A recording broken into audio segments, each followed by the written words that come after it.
Chaque dimanche, nous retrouvons toujours avec beaucoup de plaisir sur Radio J Vladimir Fedorovski, écrivain russo-ukrainien, ancien diplomate, porte-parole de la Perestroïka, auteur prolixe, puisque c'est votre 57e ouvrage, Vladimir Fedorovski, Poutine-Staline, dialogue d'outre-tombe, paru aux éditions Ballant.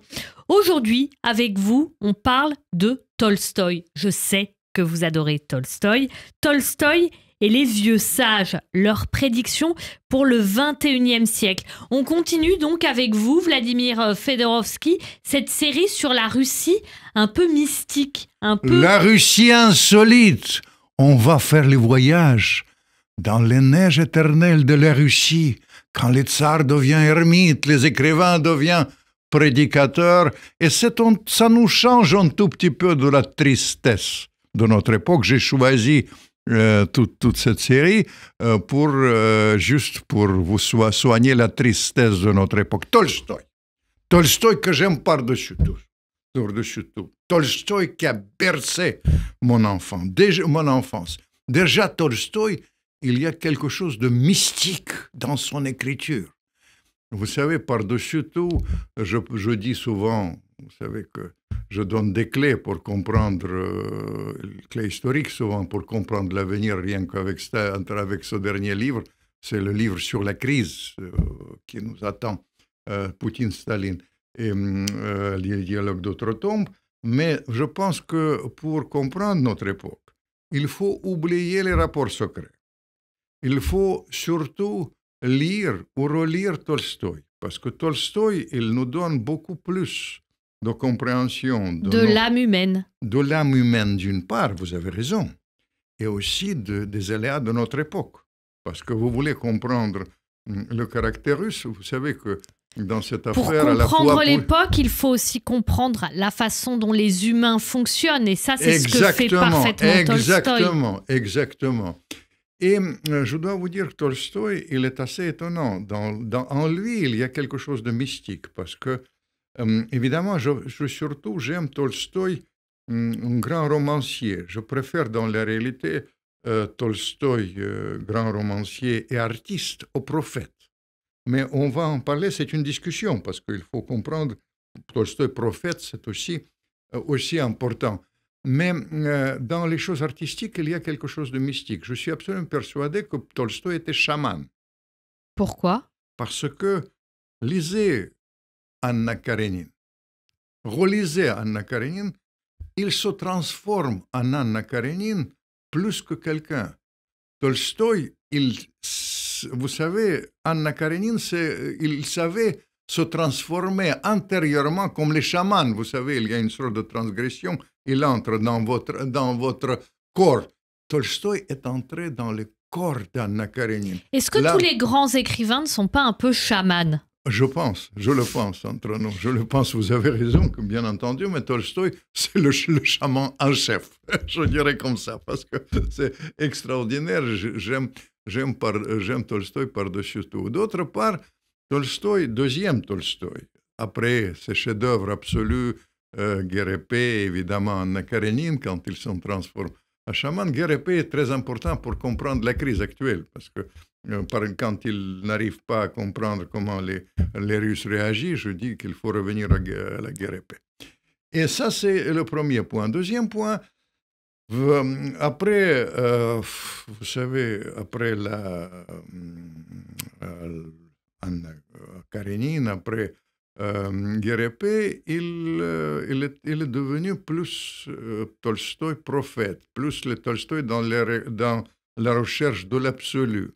Je suis absolument persuadé entre nous qu'il se prenait pour, dans la très grande tradition, pour un des fondateurs d'une sorte de nouvelle religion, etc. Et je dois vous dire, à ce moment-là, Vous allez nous parler de Tolstoï gourou? Évidemment, mais Tolstoï était gourou, ça c'est aucune espèce même de doute. En quoi Tolstoï c'est un gourou? Attendez, comment il a cherché, rien que son départ, vous savez, avec sa négation, vraiment des rapports familiales, de sa recherche il voulait terminer comme l'autre tsar. Pourquoi il était porté sur le tsar Alexandre Ier? Parce qu'il voulait terminer sa vie dans le monastère comme ermite, en dehors de tout.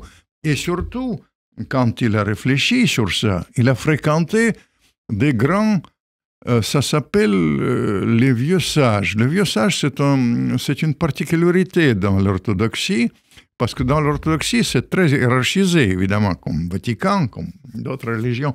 Mais en dehors de ça, le sommet de la réflexion de l'orthodoxie, c'est les gens qui n'ont aucune espèce de poste formel.